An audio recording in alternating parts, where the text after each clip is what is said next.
Hello and welcome to Retro Odyssey, an odyssey into the depths of retro gaming. I'm your host Adam Miller, and I'm joined by my co-hosts Matt, Stephen and Ryan. Before we start our topic, let's take a moment to introduce ourselves. I guess I'll start. My name's Adam, 31. I've been gaming since I was maybe about 5 or so. I used to play Zool with my older brother on the Amiga. And then later on, my uncle gave me a Master System and a Mega Drive that I played with my brother. My brother was mainly on the Mega Drive, and I played the Master System, but we played both a fair amount. The first console that I had that was truly mine was the N64. I got for my birthday after playing, like Mario 64, Bomberman 64, Lilac Wars, my friend's house, and then kind of kept up with console gaming ever since until maybe about the Xbox 360 when I got bored of modern gaming and then just started playing mainly old stuff.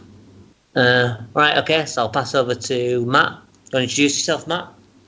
Hi, I'm Matt. I'm 36. I grew up playing the Spectrum initially. We had a Spectrum in the house when I was growing up, and I had hundreds of games for that. And that was pretty much all I played until the Master System came out. I was bought a Master System and played the hell out of that. After playing on a friend's Mega Drive, I ended up getting one of them as well.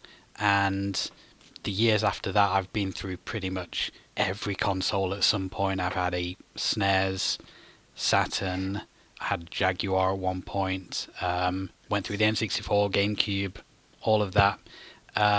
I kind of dropped out of console gaming around the time of the PS2. I had a PS2, but it kind of tailed off, and I went into mainly PC gaming.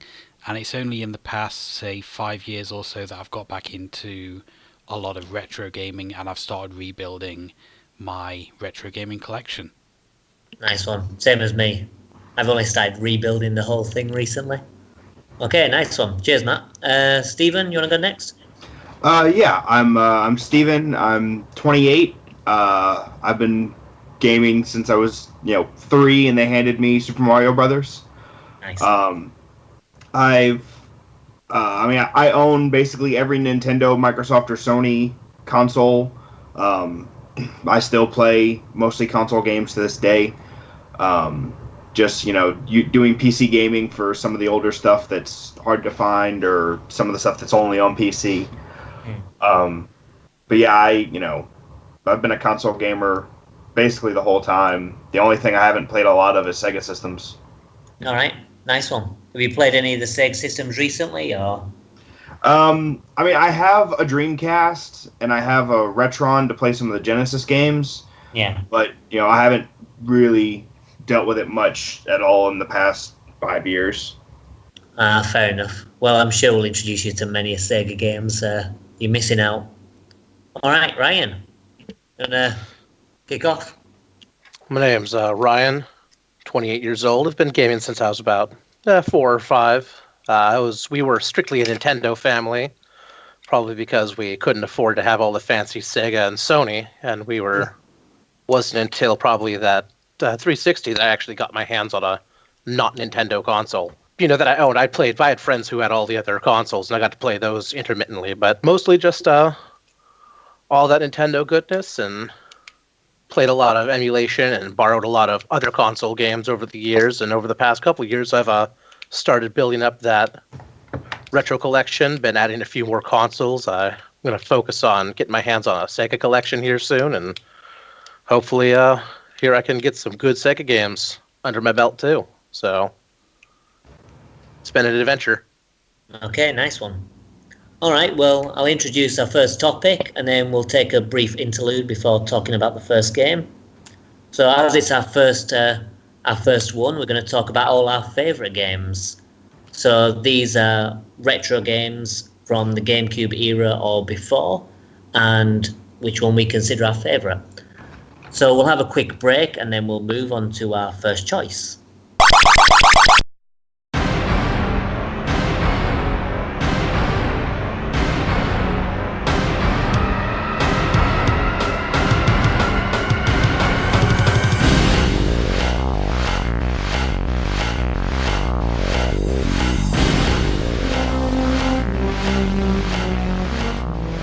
Okay, so our first game is my choice, and my favourite game is Perfect Dark for the N64.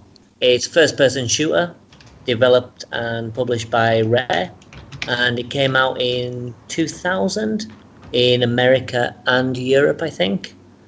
It's a spiritual successor to GoldenEye, which obviously was really popular on the N64. There has been a remaster, which was on XBLA. I think that was in 2010. But it's also available on the Rare Replay collection for the Xbox One. Right. So a brief introduction to the story of the game. It stars Joanna Dark. She's a special agent like James Bond, but in the future. And she deals with corporate espionage. And it kicks off and she needs to rescue this robotic AI. And from there it kind of devolves into madness, really, with aliens and conspiracies and all sorts. So what did everyone think? I really, really enjoyed this game. I'd heard about it before from lots of different places, but it never really appealed to me, kind of from what I'd heard. But I picked it up for this. I was able to pick up the cartridge quite cheap, and I really got into it, and I really enjoyed it. I liked the way it played. Once I'd gotten used to the controls, I could zip around quite fast, and even though I played it on the easier difficulty, I found it just the right amount of challenge, and like I say, it was a really fun game. Well, that's kind of the good thing, really. There's an easy difficulty, the agent mode, but really it's not so much easy, it's just different. Because like with GoldenEye, you've got easy, which is kind of your normal difficulty. And then it does get harder after that, but they start changing things you need to do in the levels. You've got additional objectives and you go to different places, which kind of makes it a different experience for all the difficulty. So did everyone play on the agent difficulty, or did anyone try tackling special agent? I did mostly agent. I tried special agent at first just to see, what all I'd be getting into. Yeah. And was it too difficult, or?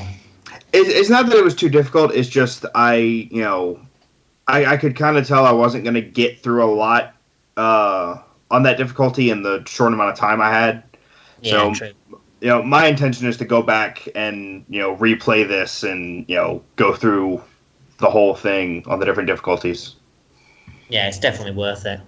Likewise, I also played it on the agent difficulty. I tried a special agent, but considering the level, the objectives can occasionally be a little obtuse, you know what you're supposed to do, but you have no idea where it is or exactly how to do it. Adding more objectives on top of that, I felt was not a good way to play the game the first time. So I backed off to agent really quickly. I mean, obviously it's a game that I've played countless times, so I know the objectives like the back of my hand, really. But I can understand how it can be quite obtuse. But I think that's it was one of the design things they did with GoldenEye as well. They wanted to create these wide open areas to create realistic levels and realistic buildings and locations, and then stick the objectives on top of that. So you're not following a linear path. That's why you've got rooms or corridors that don't really lead anywhere, and they don't even lead anywhere on different difficulties. I mean, there's some areas, on Villa, for example, where you'll see the front of the villa, and there's a big open garden area, but you don't ever have to go there. It's just there. I kind of found myself having to check a guide for quite a lot of the quite a lot of the missions.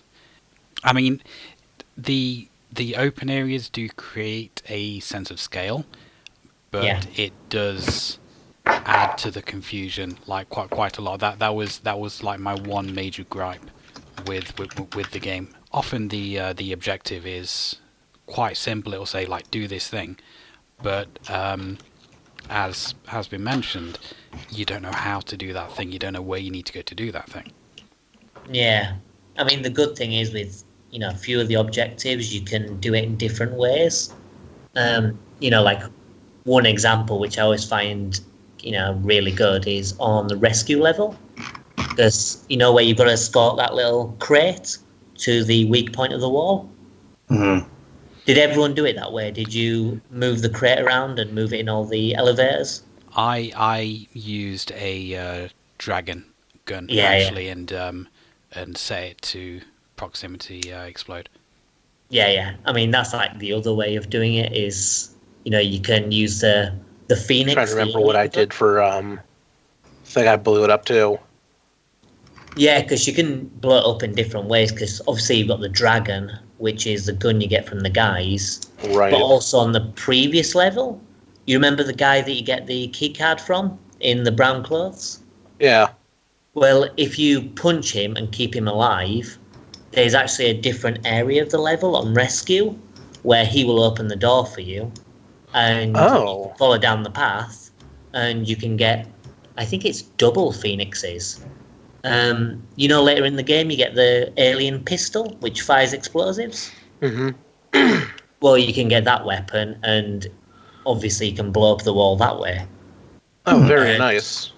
Yeah, I mean, there's loads and loads of secrets in the game, and loads of like alternate paths and alternate ways of doing things.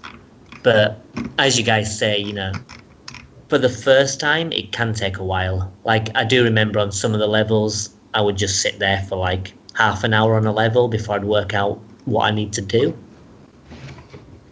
I am actually looking at picking up the Prima guide for it. I've been keeping my eye out. I've seen it online, but I'd like to find it in the wild for a little bit cheaper if I can. How much is the Prima guide going for? I think it was around between like £10 and £15. Yeah. All right, it's not too bad. But yeah, I mean, I'm seeing on Amazon for $6 is the lowest one.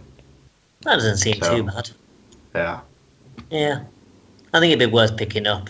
I kind of have a thing about collecting Perfect Dark merchandise. I've got the graphic novel. I've got like this challenge book that gives you like loads of different challenges and stuff to do. So I'm a bit of a fanboy when it comes to the game. But speaking of challenges as well, did anyone try getting those cheats in the game? There's some cheats you unlock by beating the level, and there's others you have to beat like time limits to get.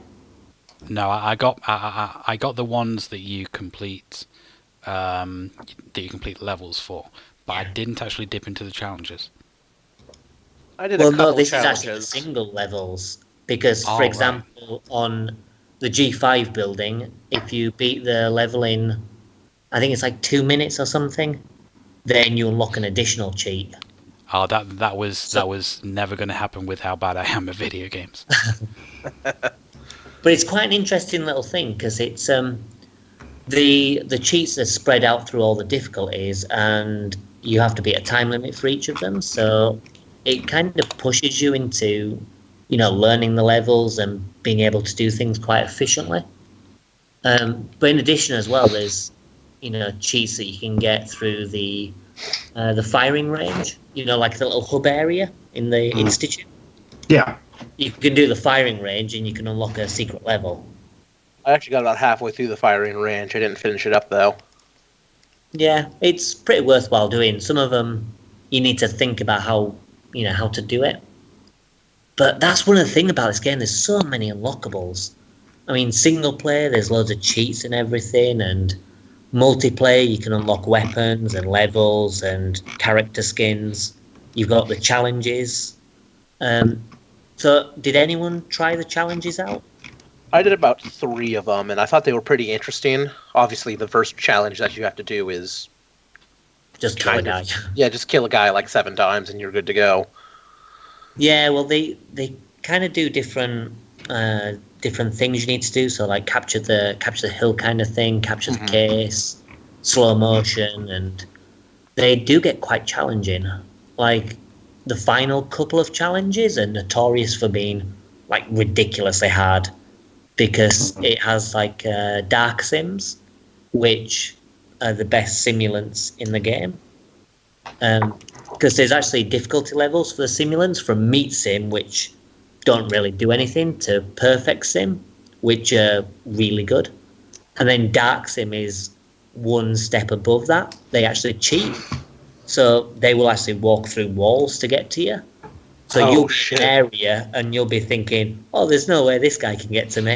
And it'll pop behind you, just shoot you in the head. So, Oh, wow. Yeah, so it gets pretty insane. That's I know GoldenEye, of course, this is mostly the same team at this point. GoldenEye didn't do the challenges, but they did do the cheat unlocks very similarly, where you'd have various objectives. A lot of them, I think there was one cheat for a time limit on each mission, and then there would be like, don't use a certain, or only use a certain weapon. Yeah. And various other accomplishments, and they carried over the challenge aspect into Time Splitters, because it was the same team who did that. Yeah. They migrated over with Eidos. Time Splitters was pretty good as well. And actually, Perfect Dark reminded me a lot of Time Splitters. Yeah, I get that. And I very much, it's one of my favorites. So with that in mind, I actually super enjoyed Perfect Dark, and I'm going to go back and I'm going to try and complete, maybe not everything, but I'm going to go back and try to complete most of it because it's totally worth it. Well, the one thing that will be difficult to complete is you actually have a character profile and you can level up. You start at rank, I don't know, like 30 or something. And then every time you reach certain checkpoints in your stats, you get closer and closer to rank 1, which is perfect. I've played the game a lot and I'm at rank 3.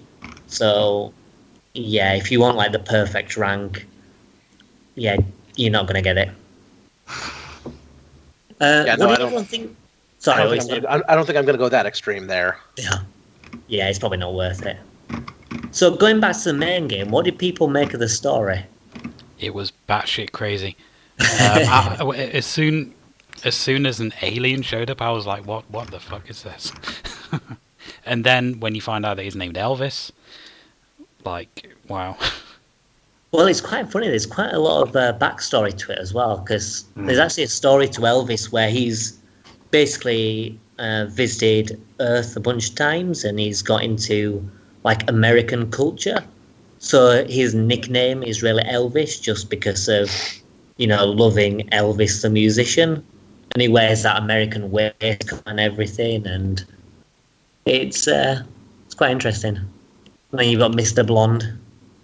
Did anyone see that twist?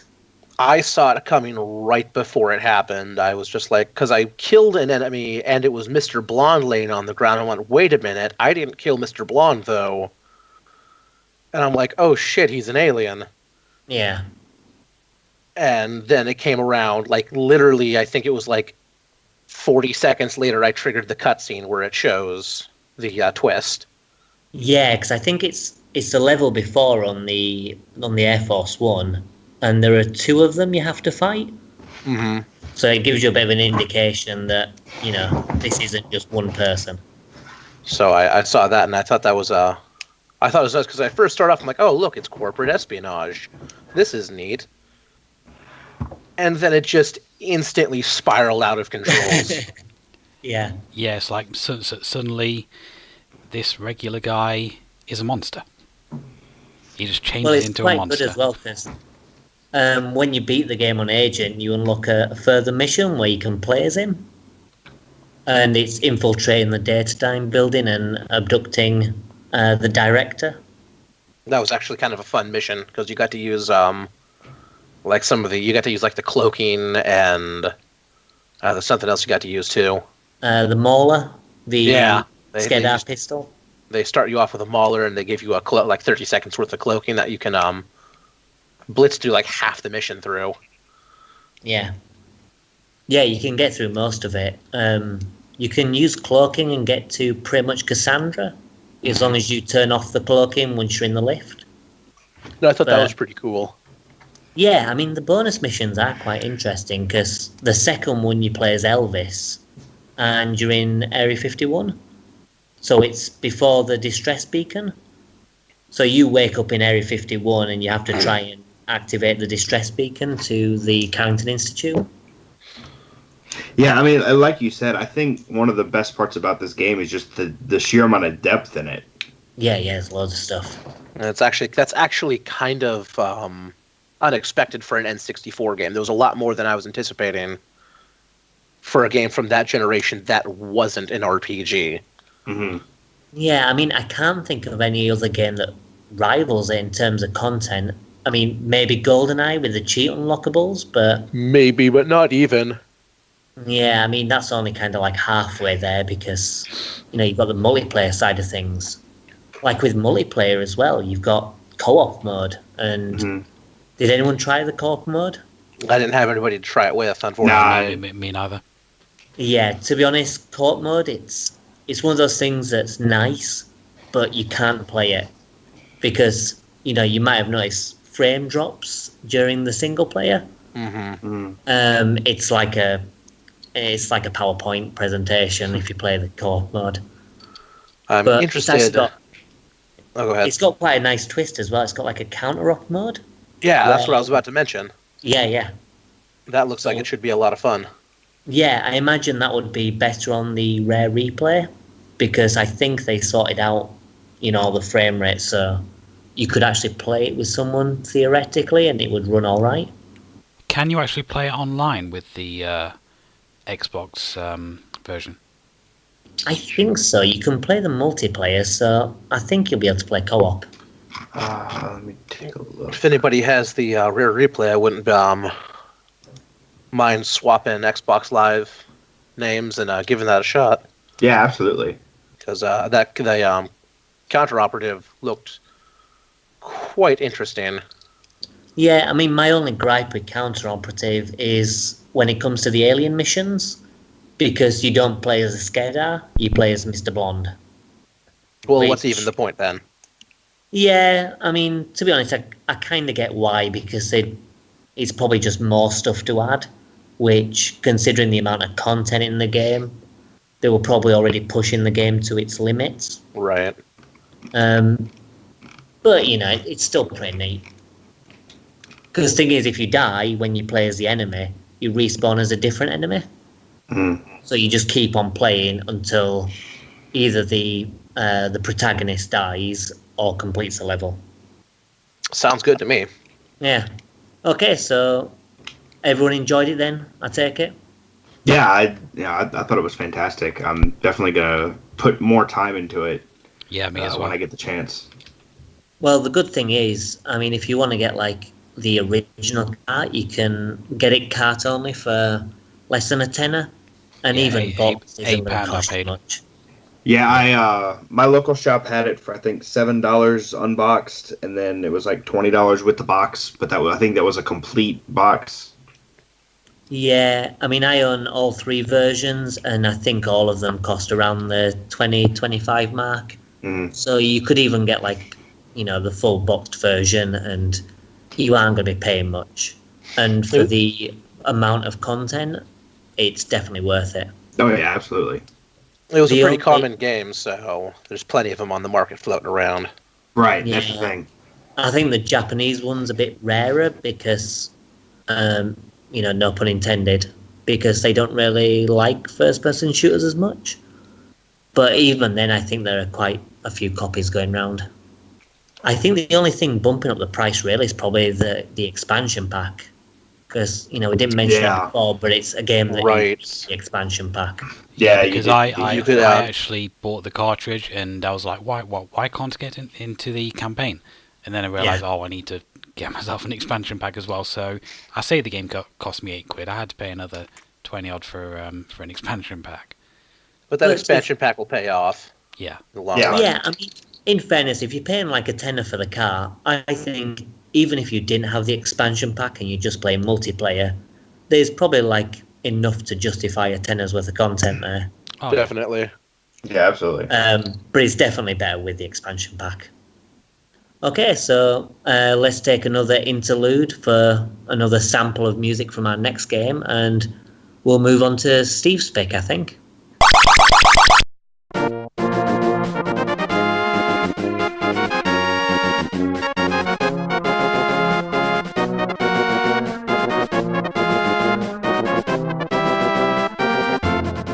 All right, so my pick was The Legend of Zelda: A Link to the Past, which is, I'm sure, a lot of people's favorite retro game. I mean, it's, still widely regarded as one of the best games of all time.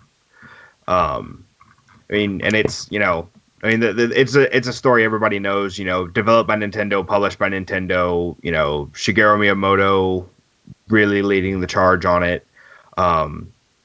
Same story as usual, beat Ganon, save Zelda, this time just with some extra, people to save and different places to go. And, most notable for introducing a lot of the elements that even to this day the game still use, like the Master Sword, the Two Worlds mechanic, and various items like the hook shot and all that. So, I mean, for me personally, Link to the Past is kind of, it's kind of the peak of 2D Zelda. And everything after that is, influenced in one way or another by it. So, I mean, I'm sure you guys have played it before, but, what did you think of it? Well, like you said when you mentioned it's like the peak of 2D Zelda, I'd absolutely agree with that. It's, I mean, I've not played all the 2D Zeldas, but out of the ones I've played, Link to the Past is definitely the most engrossing, the most deep, and it's my personal favorite of all the 2D ones I've played. Yeah, I mean, it's not my favorite, the 2D ones. I mean, I still prefer Minish Cap, but it's definitely a really good game. I mean, the good thing about A Link to the Past as well is it was the game that set the Zelda formula, because Zelda 1 was just this sprawling adventure. Mm-hmm. Zelda 2 was, we'll talk about Zelda 2. Yeah, we'll get to that. And then it moved on to Link to the Past, where they kind of took the original game's format and then just tightened everything. And they just made it work so well. And that just continued to be the 2D format from then on. I mean, all the ones after that were effectively variations of A Link to the Past. Yeah. I mean, Link to the Past not only established the 2D Zelda franchise for what it was that we would get games for when was it released? 90... It was 1991. No, I was going to say 92, 91. So for the past 20... So 2018, so 27 years we've seen... I mean, everyone has their own differences, but it's like Zelda clones. We've seen Link to the Past Zelda clones for 27 years. Yeah. And you can always find the roots back in A Link to the Past, whether it be with just the way dungeons are laid out, or movement, or puzzles, weapons. It not only identified Legend of Zelda, and it gave it an identity, but it literally defined an entire genre of game. Yeah. And I think it also, you look at this just from a design perspective. I mean, you had, you had that great world map. You had, the laid out path that you could take, but you didn't have to if you wanted to challenge yourself more. You had a boss that you needed an item that wasn't even in a dungeon to beat.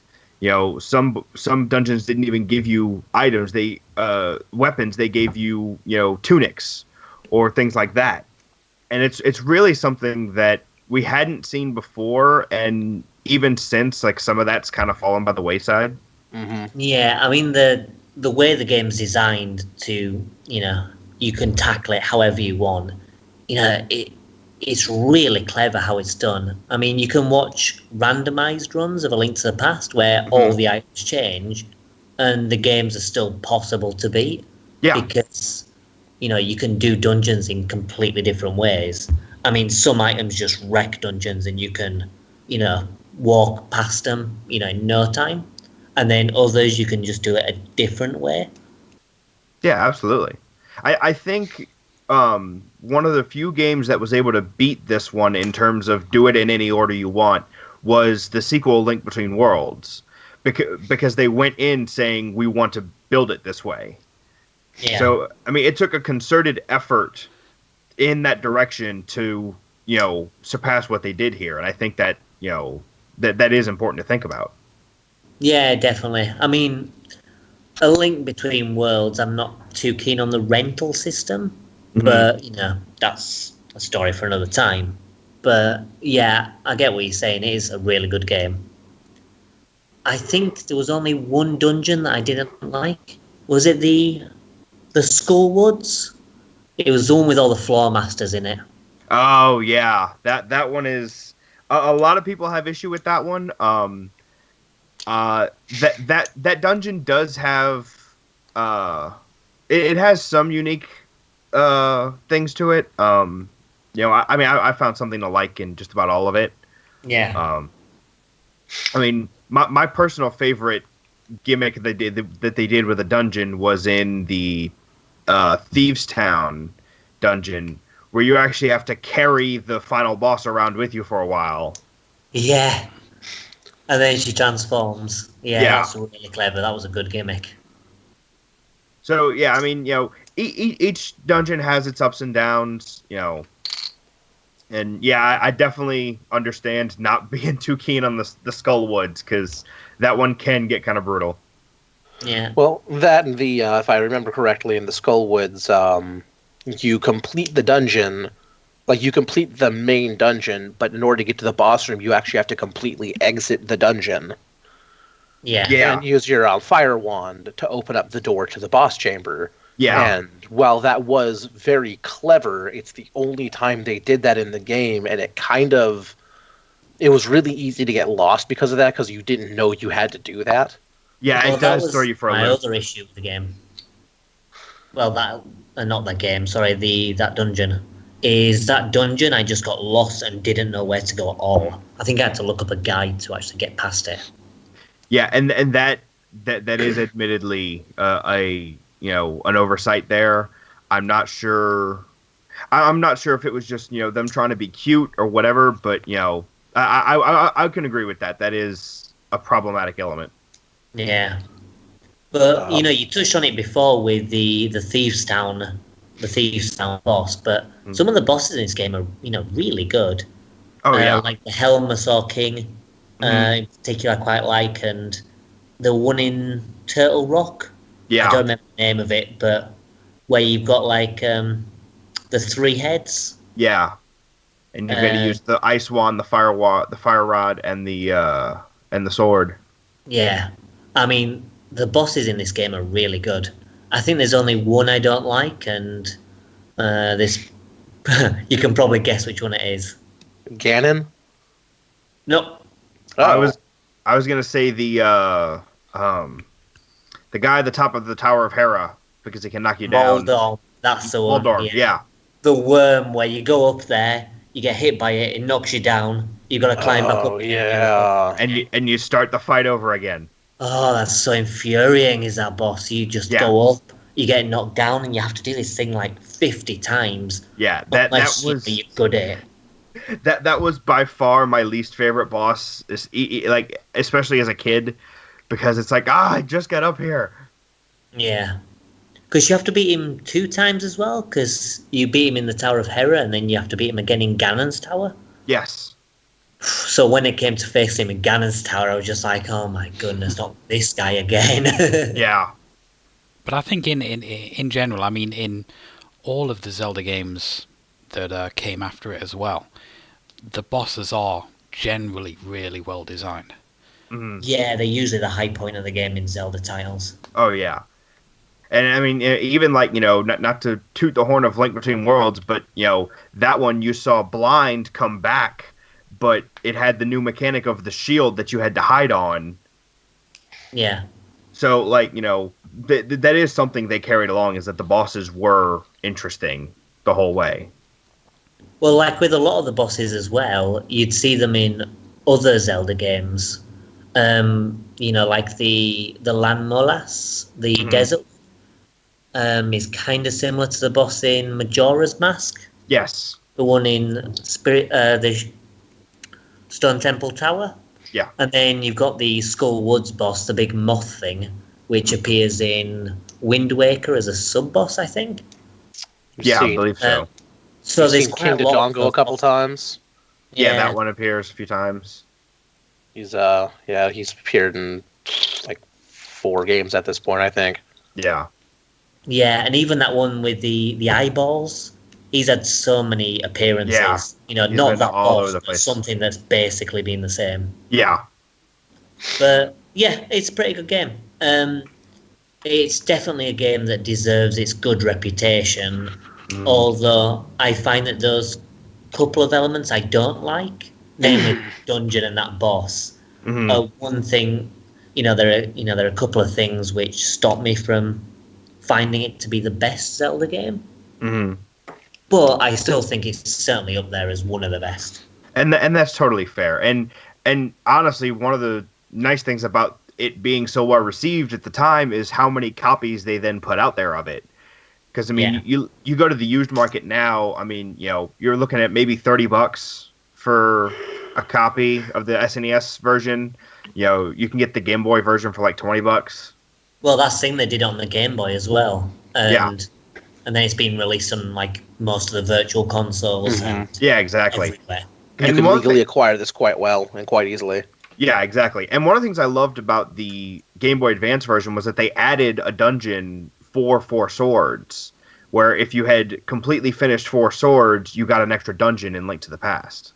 All right. Was the dungeon any good? I haven't played through the dungeon itself, because I've never been able to play 4 swords with anyone. But from what I've seen, it looked like a really good dungeon, and basically the boss of the dungeon was 4 separate rooms where you would fight the 4 different colors of Link. Okay. Oh, neat. So that was, and those fights were really interesting. I've actually looked up all of those, and those were really good fights. Is it like what's his face, Dark Link from Ocarina, or is it like a different thing? I would say it's kind of similar to that in that it has your moveset, but it also has other things it can do that you can't. All right. Okay. One other thing that I found remarkable about the game as well is the music. It is just throughout the music is just absolutely fantastic. Yeah, it is quite amazing how well Link to the Past. Not only is the music just well composed, but it's so well composed and how it sets the mood for where you're in. Like when the game opens up and you immediately tell, or your uncle says, "Don't leave," and you instantly leave, and you go into your castle and it just has kind of, because you're entering this game and you don't know what's going on. If you've played Legend of Zelda before, you kind of know what you're gonna be doing, but you don't know how this new game is going to progress and what you're going to encounter. And it really sets a tense mood. Yeah. When you're in the castle grounds. Yeah, and I can tell you the dungeon music absolutely will get your heart rate up, because it just it's that tension and that presence. Well, like the other thing as well is with the music, you can pick pretty much any track from the soundtrack, and it's pretty much an iconic Zelda tune. Yeah, I mean, I can tell you most of the iconic tunes. Yeah, I mean, I can tell you, I have been humming just about all the songs from this at various times for the past 20 years. Yeah, no, it's absolutely fantastic, and I think it's really important to say that one of the most important and telling things about Legend of Zelda: Link to the Past is that even now, if you pick it up, if you hand it to someone who wanted to play a dungeon crawler, this holds up. This has stood the test of time. A lot of retro games, you go back and you go, "Oh, I liked this when I was a kid. I like this because I like this style of game." And it plays but then you can go back and start picking them apart. Yeah, absolutely. And it's really hard to pick apart Link to the Past. Like, you can have a qualm here and there, but it was so amazingly designed. Yeah. And that's one of my big things with the Zelda series is everyone, worships Ocarina of Time. And, I went back and played it a few years ago, and I'm like, this doesn't hold up as well. It doesn't. I don't. It's just, Link to the Past holds up so much better. Visually, music, dungeon design, all of it is just, I would have to say, across the board, it is better than Ocarina of Time. And it's better than a lot of dungeon crawlers that have come out in the past, decade. Yeah. Well, that's the thing as well, because with the dungeon crawls that have been coming out recently, there may have been a Link to the Past clones, but no one's ever really done it better. No. I mean, there was Blossom Tales, which came out recently for the Switch, and I think it's out on Steam. I've heard good things about that one. That's a really good Link to the Past clone, but it's still not as good as Link to the Past. And it's like, 20 years later, or however much time it's been. Yeah. Like you said, it's, the fact that nobody's even come close to beating it. Yeah. Often imitated, never replicated. Exactly. Yeah. Personally, I do prefer, in terms of the Zelda games, I do prefer Ocarina of Time, but Link to the Past is definitely the best 2D one that I've played. Mm-hmm. And that's the thing, is like, even when people disagree on things like this, we can all agree this was a good game. Yeah. Mm-hmm. Yeah. Definitely. Right, so I think everyone's in agreement that this one's a definite must-play. Yeah, this one's well worth picking up, and like I said, it's very easy to find. There were so many copies made of it in both of its incarnations. Yeah, I mean, there's so many editions of it, and so many re-releases that you can probably pick it up somewhere. Yeah, absolutely. All right, I think we'll take another break, have another musical interlude for the next game, and then we'll have a look at Matt's pick.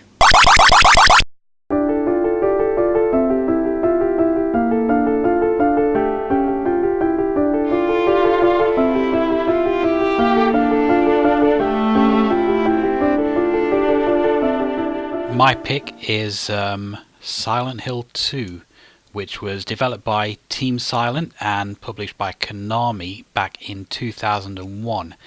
I have always been quite a big horror fan.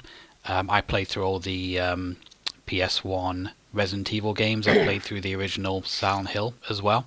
And I just loved all of them.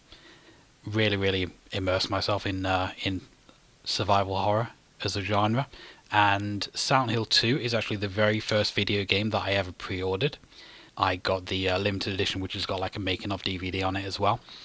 Yeah. And from the very first time that I played it, I just fell in love with it. It takes so many influences, like everything from David Lynch to Lovecraftian influences in there. This depiction of an American town that has just completely gone wrong, and it was at the time a really beautiful game to look at. As time's gone on, graphically it doesn't look as impressive as it used to do, but at the time that was like one of the best looking games on the PS2. And a lot of people will say the tank controls are kind of difficult to get into, but having come from playing the original game and playing all the Resident Evils, it was kind of like second nature to me at that time. So I never really had an issue with that myself. So I was able to dip into it, and I've managed to complete all 6 endings. I know the game pretty much back to front, and it is like my favorite retro game of all time. So what do you guys think? Well, it's funny how you mentioned about it being such a great looking game, and I kind of agree with that. And it's kind of weird, really, because the limitations at the time meant that the draw distance was terrible, which is how the whole fog thing in Silent Hill was created. Well, with that was a limitation definitely with the first game. Yeah. With the second game, it was more about following an aesthetic, a tradition. Exactly. Yeah. It was something that was created in the first game because of the limitations. Yeah. And it created what people come to think of when they think of Silent Hill. They think of this decrepit city, this decrepit town that's filled with fog and all these weird inhabitants and surroundings. And that was the one thing I really did enjoy from what I've played of Silent Hill 2 was the atmosphere. Yeah. It's just very creepy and mysterious as to what's going on.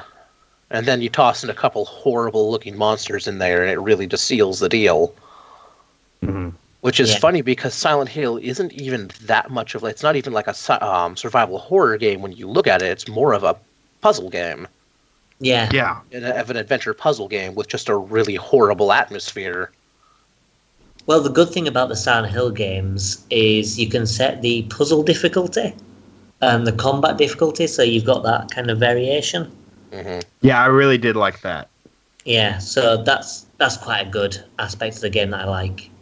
One thing I love about the Silent Hill series in general, and Silent Hill 2 did fantastically, was the storyline, because it's got this town that changes depending on the person who's affected by it.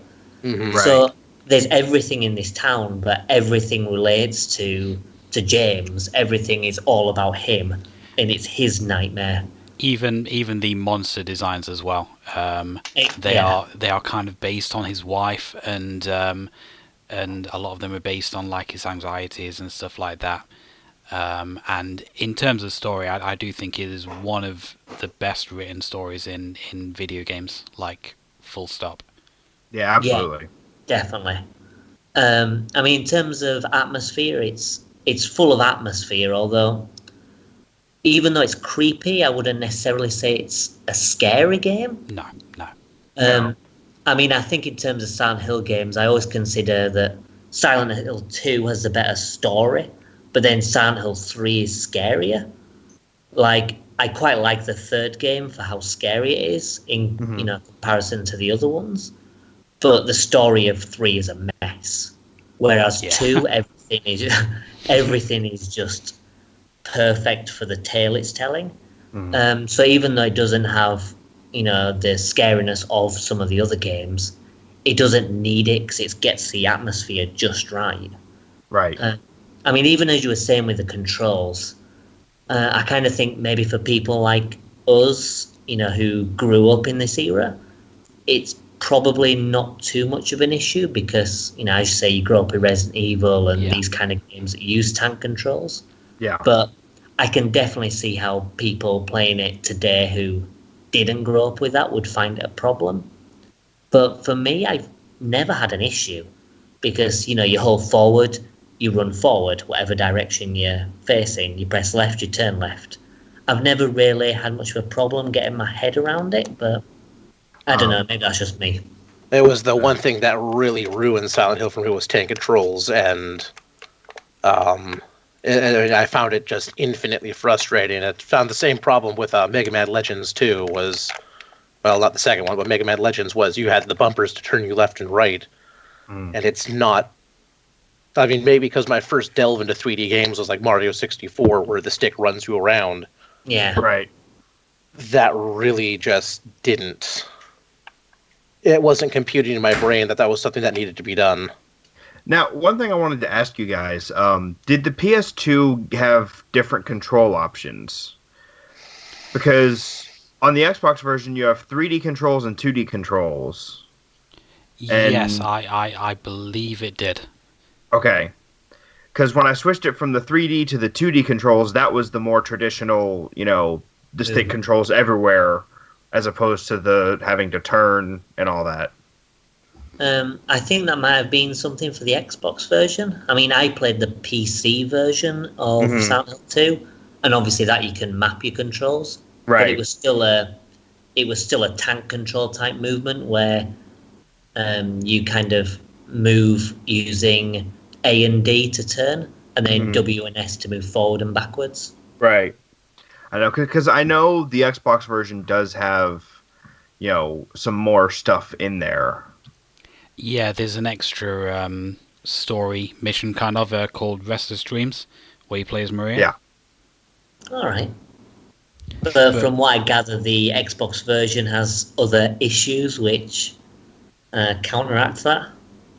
To be honest, I have both, and the Xbox version is just as playable for me personally. Although, is the Xbox version the HD one, or is that completely different to what I'm thinking of? That's completely different. The HD version was released on 360, but the Yeah. original was released on the original Xbox. I thought when you said Xbox, you meant the 360 version. Oh no. The only thing that the PS2 version has over the Xbox version for me is just I find the PS2 controller more comfortable than the Xbox one. And that's down to personal preference. But I mean, we touched a little bit on the HD version there. This is a great example of how not to do a HD version, because they up the graphical fidelity a little bit, which is great, brilliant. But they didn't have all of the code, so they weren't able to find some of the textures, which is why the main sign for Silent Hill is now in Comic Sans in the in the HD version. For some reason, they replaced all of the voice acting, and the voice acting was perfect in the original, and they replaced all of that, and also they decided to remove the fog, which kind of kills the atmosphere. But they removed the fog, but they didn't increase the draw distance, so it looks worse. So you would see the pop in. Yeah, on the HD version, you can see the edge of the world constantly, which is normally hidden by the fog, and it just doesn't work. Does not work at all. I mean, if you're going to play Silent Hill 2, play it on the PS2 or the original Xbox. Do not spend money on that HD collection. Yeah, absolutely. Now, one thing I really loved about the game is the map, because you've got your normal map, but then as you find dead ends, you'll get little scribble marks to indicate that. And a locked door is just a line, but not a scribble, to indicate that you can open it at some point. It has a certain charm to it, doesn't it? I thought that was brilliant. Honestly, I have a relatively I have a mixed opinion of the game, but that definitely was one of the nice, well thought out features of the game, was a nice functional map, because maps around that time could be kind of funky in a lot of games. It was kind of hit or miss. Yeah, and this was very logical and very useful. Yeah, I mean, even down to, like in the beginning when you're in the apartment, you go into an apartment and then you get the rooms for that apartment. And, if you've got a puzzle item, it's on the map. Yeah. So did any of you actually complete the game right to the end? I wasn't able to get all the way through it. This time I didn't get all the way through, but I have been it all before. I was only able to tolerate so much of the tank controls because I played the HD version. Sorry, guys. But the tank controls I have a really hard time tolerating them unless I'm playing tanks. Mm-hmm. And the 3D controls, while they feel natural because it's a semi-isometric view, fixed cameras, mm-hmm. When you enter a room, if the camera angle shifts, then suddenly you can just turn right around and run into the next, or run right back into the room you were in. Yeah. Or run into a wall, or sometimes you're going to be running into a hall that has a monster in it, and suddenly you get hung up on the monster because the camera angle changed. Right. So I've gotten far more enjoyment out of watching my wife play, because Silent Hill 2 is one of her favorite games of all times. I've gotten so much more enjoyment just basically co-piloting with the map, with a map guide on my end and figuring out puzzles with her. Yeah. I appreciate the game for what it is, but for some reason, I just have a really hard time playing it.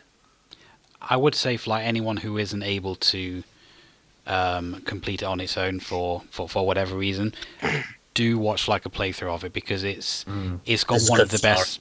The kind of reveal in the hotel is beautifully done. And the story is so good that even if you're not going to play the game, it's worth it to experience the story. And there are 6 different endings as well to get. Mm-hmm. Two of which are joke endings, but there's one with a dog, isn't there? I've only ever gone to one ending, but the you get one of three endings depending on various actions you take in the game and how you actually treat Maria in the game as well.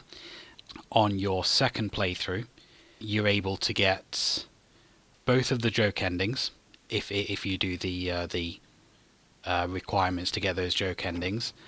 The sixth ending you can only get after getting the first three endings. You have to play through the game 3 times, get those 3 endings, and then you can get the 6th ending after that. Yeah. So there is absolutely a lot of replay value, and absolutely. It's a fairly cheap game as well. I mean, it goes for less money in the UK than US. In the UK, you're looking at about £10 to £15 generally, and that's like complete box as well.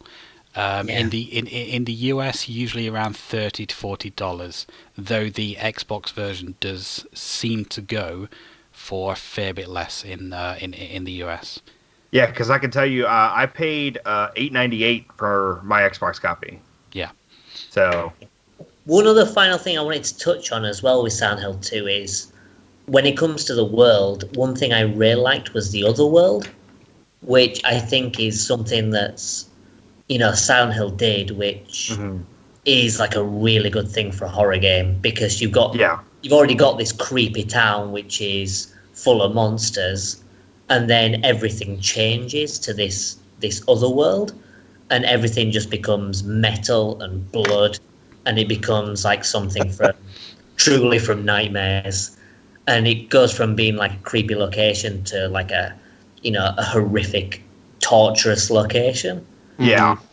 And it's something that, obviously they did in the original game as well, but I think Silent Hill 2 was the first of the games to, give it this true aesthetic and, make it something else. Well, Silent Hill 1 did that to an extent.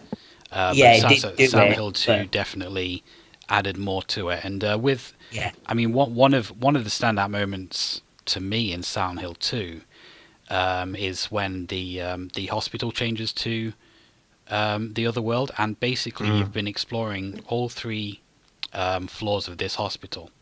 Changes to the other world, you go in the lift, all of a sudden there's a 4th floor. That just it's subtle, but that creeped me out. Yeah, it's a good game. I like absolutely. Yeah, it's not my favourite survival horror game, but it is up there. Yeah, this is another one I'm definitely going to go back later and put more time into. Yeah. I will probably force myself through, and again, because it's only the UI that really bugs me with the game. The rest of it is quite fantastic. Yeah. I'll probably go through and muscle through a full playthrough, just get over my dislike of the controls and the menu system, too. I don't like the menu. But overall, I very much enjoy it, and I will probably also maybe even see multiple endings. Well, even then, as Matt said, if it's not something that you can play and enjoy because of its, arcade control scheme, it's definitely worth watching a playthrough just to experience the story and just experience it more like a horror film rather than as a game, because it's still totally worth doing, even like that. I will say, because of the horror, comment on the horror aspect, one thing I did thoroughly enjoy is the the way the boss, because you did have a couple boss battles in there, boss fights, if you will, where they didn't build up like, I was like, oh my god, there's going to be a boss fight, here comes the boss fight, enter a chamber with a boss, and, like when you fight the one monster in the elevator, and you're just blasting away at it with the shotgun. Yeah. It didn't really build up to like this massive, like when it's going to happen because you'll switch into the other dimension. Yeah. But it's not. You don't have like your classic boss build up. Yeah.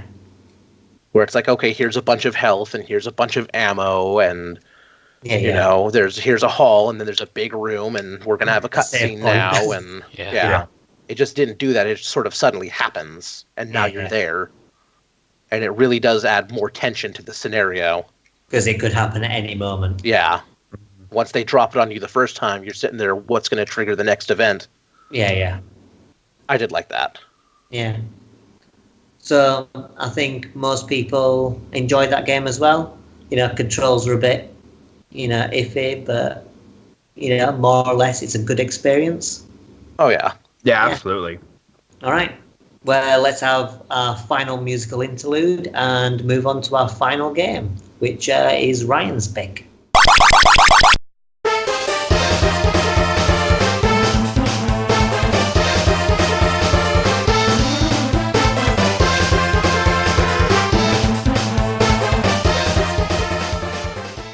Game that I picked as my favorite, and is definitely one of my favorite games of all time, not just retro titles, was Mega Man X. It was published by Capcom on the Super Nintendo Entertainment System in 1993, tail end of 1993.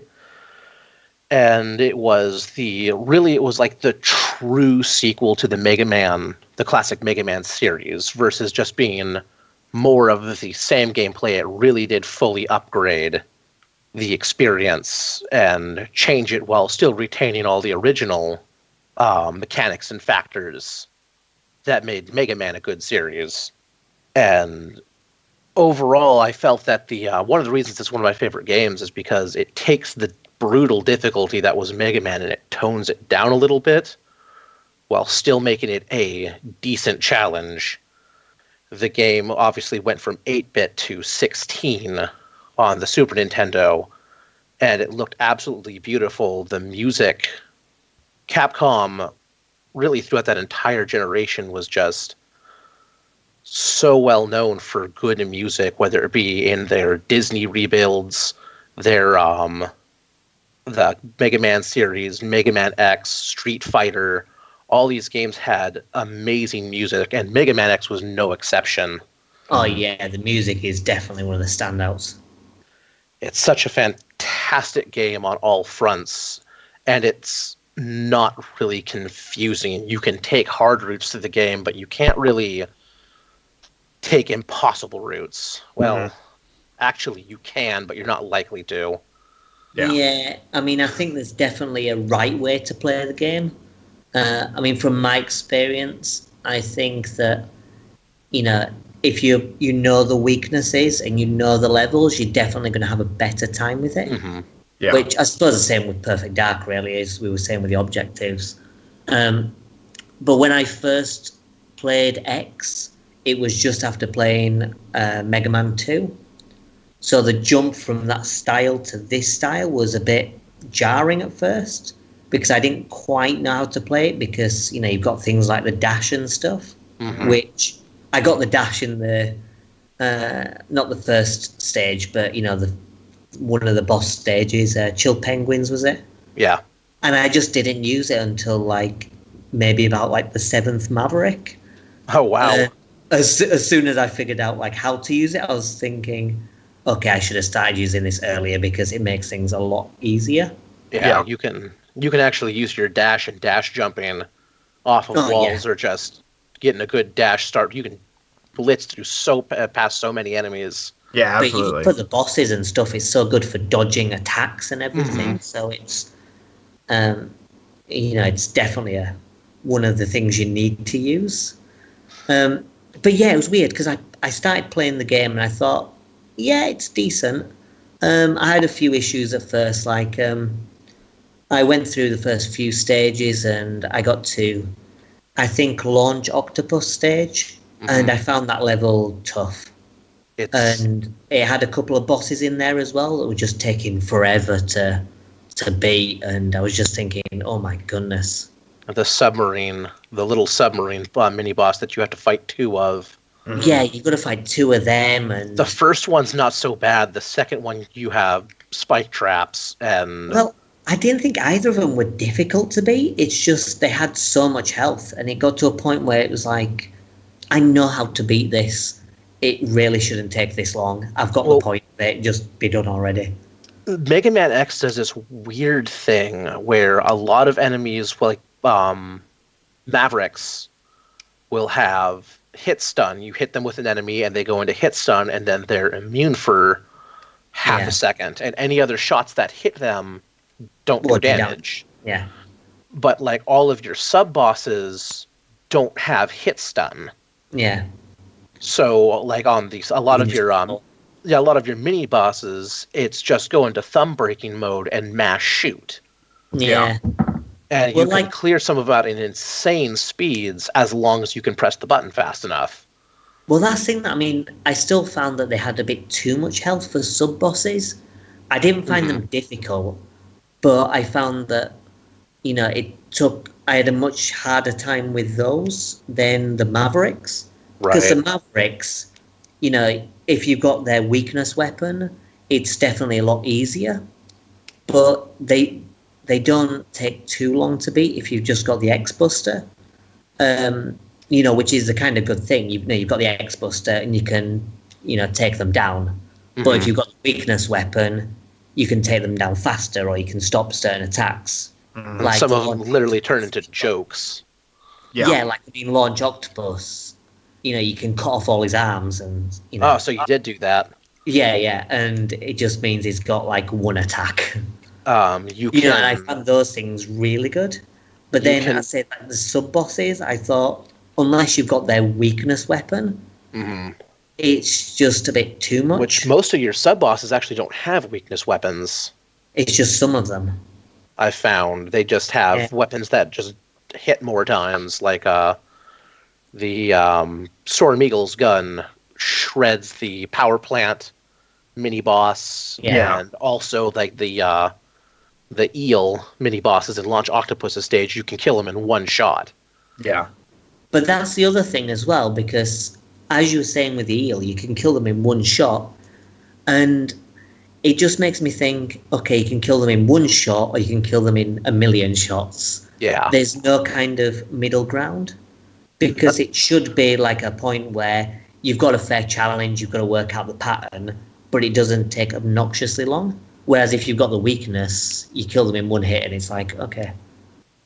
Yeah, and that's the same thing. If you ever want to go and put yourself up to a challenge, go and fight all of the Mavericks using only the X-Buster. Yeah. It's a pretty solid fight that way, especially some of the easier ones, like Armored Armadillo is a monster if you're using only the X-Buster, because you get to see some of his other abilities, like he'll absorb energy and then he'll shoot little energy waves out. Yeah, because he's got his shell, which you can electrify him and make the shell drop off. But if he retains the shell, he'll harder. Well, he'll just bounce rounds off, and then he'll shoot energy waves back as you charge it up with your shots. Yeah, and it makes the fight last forever. Spark Mandrill, you don't get to stop him in his tracks when you're just zapping him with the lemons. Yeah. Yeah. He actually gets up in your face, and he's really dangerous. But all in all, apart from some of the sub-bosses, particularly on Launch Octopus, I found the stages in general to be quite enjoyable once I went back to get all the upgrades, as were the Mavericks. And yeah, I had a good time with it. And as you say, the music in particular is, really good. I kind of had a bit of an opposite experience. I mean, I can certainly see the appeal of hard platform games, but I think as I've gotten older and my reflexes have kind of dropped a little bit, this particular game kind of just wrecked me. I mean, Chill Penguin destroyed my hand for a day. And coming off of Mega Man 2, which I found quite a bit easier, I still wasn't able to fully complete it, but I got quite far. In Mega Man X, I was able to defeat a couple of the bosses, I think. I went through all the levels quite fine, but the bosses just absolutely wrecked me. I know there are patterns that you need to learn and stuff like that, but it's just pulling them off. Making my hand pull off those moves just wasn't happening for me at all. Yeah. And that is one of the that's actually one of the biggest differences between Mega Man and the Mega Man X series, is if you play them back to back, you play the games back to back, you'll see that in Mega Man, the stages tend to be what's really hard, and it's the bosses are not so punishing. Yeah, I agree with that. But in Mega Man X, the stages are much more manageable, and then you're given an actual boss fight. And like I said, some of them, if you don't have their weakness, God help you. Mm-hmm. It only gets worse for the most part through the Mega Man X series, where the stages are solid, but if you aren't prepared for the boss with the right weapon, you're gonna have a fight. Yeah. Yeah. And one of the other interesting things going from the original series to the X series is that there are some things that they kept. Like, if you notice, the run speed of Mega Man in both series is exactly the same.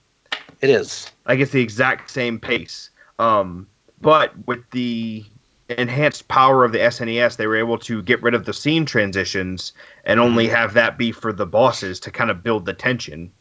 Yeah. See, I had kind of a weird experience with Mega Man X because, this was really the first Mega Man game that I played, way back when. And then I played a lot of X4, and then much, much later I went back and played the originals. So, I'm normally someone who hates platforming games, but I'm actually pretty decent with the Mega Man X series just because, I enjoyed it so much and I've played them so much. Right. Well, that's the thing as well. What's everyone's experience with the Mega Man games? For me, I played a bit of Mega Man. Well, I played a lot of Mega Man 2. I beat it before playing X, and then I played X.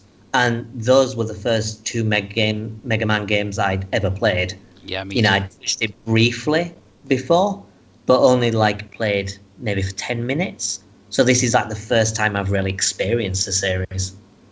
I've played Mega Man X, X2, X3, X4, and X5.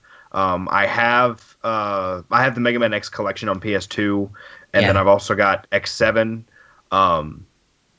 And I've played Mega Man and Mega Man 2, because I also have that PS2 collection.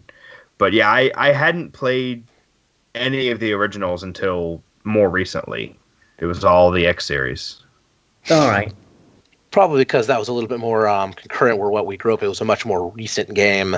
Yeah, I think that's the thing. And the X series kept going as we were growing up with the PlayStation and PlayStation 2 and all that. Yeah, absolutely. Well, Mega Man games, they were predominantly on the NES, weren't they? I think the They first were. It was six were on the NES. Even when the SNES was out, they were. Yeah, you got Mega Man games. 1 through 6 was the NES, and then you got 7 on the Super NES. Yeah. And then Genesis got the 1 through 3 Wily Wars. Mm-hmm. Yeah. And then 8 was 32-bit, wasn't it? And then 8 is when they abandoned Nintendo and hopped over to the PS1 and Saturn, I believe. Yeah. Yeah. Is what 8 was on. And then after that, they didn't do any more until 9 and 10 on the... Was it the 360 era when those came out? Yeah, because they came out on the Wii and the 360, I believe. You had the the hardcore retro style. Yeah. And I haven't played 9 and 10 for Mega Man, but I've heard that they're pretty brutal. Mm-hmm. I've heard that they're really good, especially I think 9 was supposed to be better than 10. So I wouldn't know. I think that was one where they had. I think I've seen one, and there's a female robot master, where she's some kind of mermaid with a trident or something. I know that there's one of those in the Mega Man Zero series. Yeah. But that's a different series that hopefully I can Delve get you all to sample at some point, because it's absolutely fantastic. Oh, I've done more than sample. Okay, good. At least someone here knows. I am a huge fan of Zero. Like, when I first played Mega Man X back then, I was like, oh, he's amazing. And then I got to play as him in X4, and it was like, oh, so good. He is amazing, yeah. Why didn't they just make one series for him? And then they did, so... Yeah. So, but... Yeah, no, Mega Man X has... again, Mega Man X sort of reestablished the Mega Man series, because it was... I mentioned this briefly a minute ago, everybody's favorite Once Upon a Time animator on Newgrounds, Ego Raptor, has a series called Sequelitis, and he talks about Mega Man X and Mega Man. It's a very excellent episode that he does, but he just talks about the series and why they needed to do Mega Man X and how it revitalized the series as well. And now we have like 900 Mega Man games. Yeah, there are with a new one coming out this year. Yeah. There's so many games. So going back to X briefly, what was everyone's favourite boss from it? I would say Chill Penguin because it's the only boss I actually defeated. But I hated that boss also. My favorite boss in the entire game actually might be, strangely, even though I have a weird love-hate relationship with, is the Robo Spider in Sigma's Tower. Mm-hmm. Or Sigma's Fortress. It's one of the level end bosses. And I've always hated it as a kid, and now for some reason I really like it. See, I'm kind of torn because there are elements of each boss that I really like, or of some of the bosses I really like. Like, I love being able to use Boomer Kuwanger's weapon to just cut bosses up. Right. Yeah. Like with Flame Mammoth. Yeah. Just lop his nose off. Just cut his nose off. I like the design of Storm Eagle. I don't know. It's hard to. I honestly, I think, and it's kind of a weird answer, but I think one of my favorites is the fight with Vile, where you can actually beat him. Only because if you have the Hadouken, you can just one-shot him, and it just feels so. It feels so good. It's so satisfying because you literally couldn't hurt him when you started the game, and then you just face erase him. Bam. Yeah, for me, it's probably Boomer Kuwanger. I thought was a really good boss, but even though I think I also quite like Chill Penguin as well. It's an easy-ish fight, but I think it's quite a nice fight. I quite like the design of him as well. So I'd say one of those two, but yeah, I get what you're saying about Vile. That's a really good fight when you've got the Hadouken. Otherwise, Vile's kind of an annoying fight if you don't. Yeah. I actually quite like the fight with Sigma's pet, the dog, when you've got the Hadouken. Yeah. Because he's like, you're not worthwhile, I'm going to set my dog on you. And then he jumps towards you and you Hadouken him and he's dead. And it's like, okay, right? Yeah, I was going to say the Sigma fights I actually really enjoyed. I thought they were pretty well designed, especially for, the first instance of this boss that we see over and over and over and over again. Yeah, I didn't like the Sigma fight in this one. I thought it was fine. Like, I liked his... Was it the second stage where he had a sword? Yeah. There was 3 stages. There was the first stage, which is the dog. The second stage where he has a sword, which I liked. And the third stage had his hands moving up and down and the moving platforms. And that stage I didn't like so much. Like, I found that one wasn't particularly difficult, but involved a lot of waiting around. If you messed up, you had to wait for the hands to come low again, and it just felt like a bit of a hassle. If you're brave or impatient, you can actually dash and wall jump up between the hands and the walls and jump up on the hands. Yes. Yeah, and if you ever want to have a Thumbbreaker, get hit by hand. Yeah, no, you have to wait. You have to time it so it's on the it's swooping on the inside because they kind of move in ovals. Mm-hmm. All right, okay. If you ever want to do yourself a nice little Thumbbreaker challenge, is beat Final Stage Sigma without taking a hit. Mm. No thanks. I've done it. It's super rough. Yeah, I like the final Sigma. I like Sigma in X4 better, but I think this one was actually pretty good. I think my favorite Sigma fight, of course, now we're kind of getting off topic, but was actually the final stage in X3. It was like Kaiser Sigma or whatever. Oh yeah, I remember that one. He has the big mech suit that just showers missiles. Yeah. Yeah, it's weird because I played X2 recently, and the Sigma fight in that is just kind of weird because it's quite easy, and the second stage is just like this holographic head that doesn't even have a health bar; it just changes color. Mm-hmm. Goes from green to like super deep red. Yeah. It's a bit of a weird one, but yeah. Anyway, Mega Man X, I thought it was pretty good. I had some kind of issues with various different elements of it, mainly the sub-bosses, and, as I say, I wasn't too keen on the final Sigma fight. But other than that, I had a good time. What price does the cart tend to go for these days? Right around these times, genuine copies are going to run you around $25 to $35 for just the cart. You have to keep your eyes out for repros. It's a very coveted game, even though it's not that expensive. But the market is just littered with reproduction cartridges, which are iffy. Yeah. On their playability. I would say honestly, your best bet if you want to play this game is to pick up the X collection.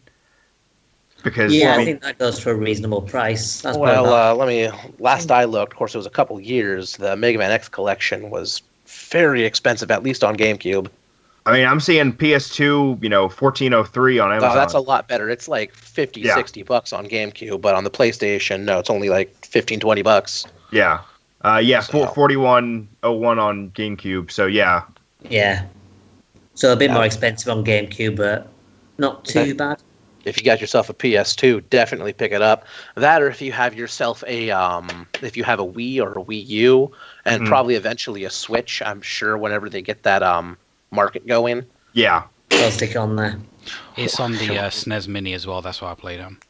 Yes. If you have a SNES Mini, which are actually still available in a lot of places. Like I have the Target here, the Super Target. They always have like 2 or 3 in stock.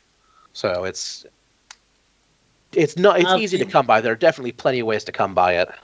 Yeah. Out of interest, with the Mega Man X collection, what does that actually include? Does it include everything until X7 or 8 or whatever it is? I think it's just 1 through 6, isn't it? Yeah, it's X through 6, and then it's got an extra unlockable game in it that I don't remember off the top of my head. So how many X games are there? Am I right in thinking there are 8 of them? Well, there's definitely 1 through 8, and then there was the Mega Man X Command Mission RPG spin-off, which I own and is quite decent for a JRPG. Yeah, I've got that one too. I just haven't gotten around to playing it. It gets some of those bosses get brutal difficult, but that's a JRPG. You just grind it out and then stomp them. With the main X versions, am I right in thinking that the first 5 are good, and then after they're a bit okay or iffy? From what I understand, 7 is abysmal because they tried to do too much, but 8 apparently went back to the old style, back to formula, so it was better. It looks like the extra game on the X collection is Mega Man Kart Racing. Ah, okay. Oh, nice. I didn't know that was a thing. It is a Mega Man Kart Racer. I'm gonna have to check that out. I like kart races. It's called Mega Man Battle and Chase, and that I guess it did have its own release. Just not here, the U.S. Doesn't look like it had a European release though. So yeah. Well, whenever we come to doing kart races, I think someone should probably stick that on there. I could be interested. I've never played this before, but we're all going to do it now. Yeah. I mean, we can just play that independently. It sounds like quite an interesting premise. To be fair, it could work quite well because you've got all the different weapon power-ups. You do. It's from Mega Man. For it. So exactly, you could use those as your weapons to use. It could work well. It could be good. But I'm glad that everybody seemed to at least somewhat enjoy Mega Man X. I mean, maybe I have it has a special place in my heart because I grew up with it. Yeah. All right. Yeah. Well, I certainly enjoyed it. Yeah, it's it's been one of my favorites for quite a while. Good. I definitely see the appeal of it as well, even if it isn't for me. Yeah. That's fair. And I think, we're finding that a lot is, the games we picked, they're all well-beloved games, and they're that way for a reason. Like, you can clearly see what made each of these games good. Yeah. Well, I think we should have, a quick break, and then we'll do a roundup, and we'll each pick a favourite. Okay, so that was the end of our first collection of games. So we had Perfect Dark on the N64. We had Silent Hill 2 for the Xbox and the PS2. Mega Man X for the SNES, and we had A Link to the Past, which was also on the SNES. Yep. So now it's time to pick a favourite. Obviously, our own picks are out of the runnings because it would make it a little bit too obvious, I suppose, because my mind certainly hasn't changed. So what's everyone's favourite pick from the other three? Easily, I think my choice is going to be Perfect Dark. I've always had a soft spot for the arcade shooters and rare shooters, so that really hit home and was a nice, refreshing thing, because I always wanted to play it, and now I got to, and it was totally worth it. Yeah. Very much enjoyed myself. Okay, well, it's a damn good game, so I'm glad you enjoyed it. By the other two? As much as I want to say A Link to the Past, because it is an absolute classic and I love it a lot, purely because it surprised me, I would have to also say Perfect Dark. It just engrossed me, and I spent several days playing through it, and I loved pretty much every minute of it. Yeah. Well, I actually think I'm going to break the pattern here. I'm going to go with Mega Man X, just because I don't know if that's technically cheating because I've got so much history with this game already, but it just of the things on offer, I think that's definitely the one that I enjoyed the most. Well, I think I'm going to side with you as well and also go for Mega Man X. Even though I had various issues with the game, I certainly appreciate quite a lot for being, an excellent game and also introducing me to the series. I enjoyed Mega Man 2 when I played it beforehand, but I think it was getting through Mega Man X where I really appreciate the Mega Man series. And after I beat it, I picked up Mega Man X3 and X4 and Mega Man 8 for the Saturn. So I'm looking forward to delving into those soon. But yeah, my pick is going to be Mega Man X just because it introduced me to, a series that, I'm starting to, really get into. No, you're in for a treat, at least up until X4. Well, yeah. After that, I don't know what I'm going to play. Maybe I'll get around to playing X5 and then I'll leave it after that. And then play some of the other games, like maybe Mega Man Legends and stuff. I've got an N64, so I might pick that up. Okay. It's worth it. So I think we're kind of split between Perfect Dark and Mega Man X, but I think we can all agree that all four games are definitely worth picking up. Oh yeah, definitely. Yeah. They're all quite good.